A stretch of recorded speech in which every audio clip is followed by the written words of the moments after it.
sakopju āpšu māju. Šitajā kalnā dzīvo āpši. Tas nav tā āpsis, tas ir piča vietējā. Tā. Vēl šitais jānoņem. Viss nokļūst te kaudzē.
vakarpusītē.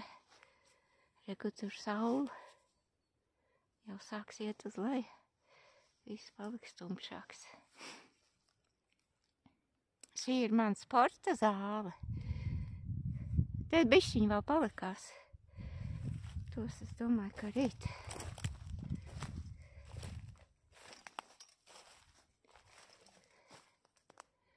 Šitie, kas paliek, šitie te kāti, tie būs ķēdes zāģim, smagai tehnikai.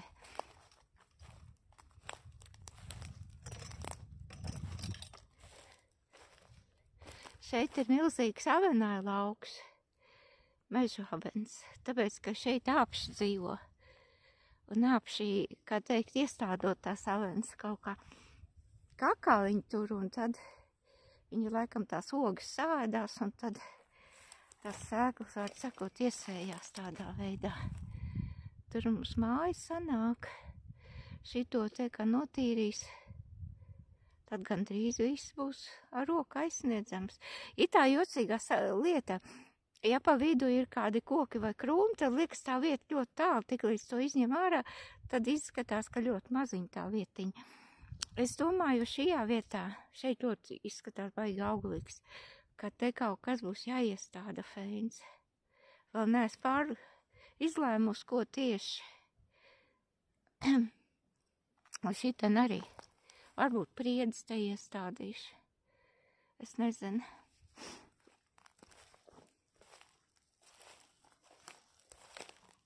Varbūt pīlāģis.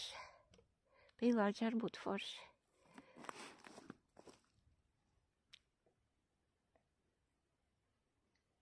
Kaut kāds krūmēs vajag tādu pameži. Arī lielos kokus un kādu pameži.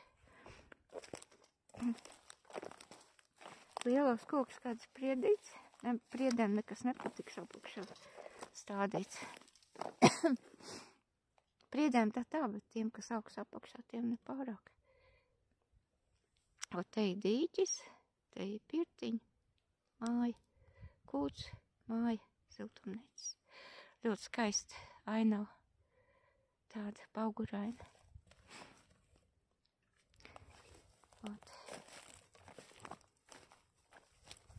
Nekāds āpši.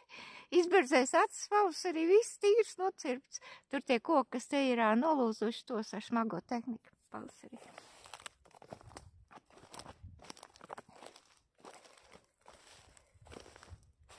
Jo pavasarī tikai tā būs kaut kas jāzāģē, tad te varēs patīrīt, jo tur vēl ir koks nolūzis. Es domāju, ja nesasniegs sniegs, un es domāju, ka nesasniegs panākt sniegs.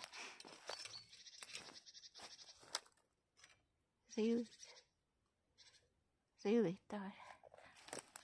Jā, zīlīt viss uztraucās, ka es te tādas aktivitātes. Bet saugs viss atpakaļ un pliki neatstās, kartupeļus nestādīs, putniņiem var būs vietas. Un pēc tam es domāju, ka pavasarī varētu ņemt šeit, jo te tā dara nesmuku kārkli, no kuriem nav pilnīgi nekāda labuma, plīgas un tādas visādas izņemt, atbrīvot eglītes, lai aug bērns. No rītu, es nezinu, kad es te pieķeršos. Var sakot, es nevaru teikt, ka rīt to manīs. Tā šodien pietiks.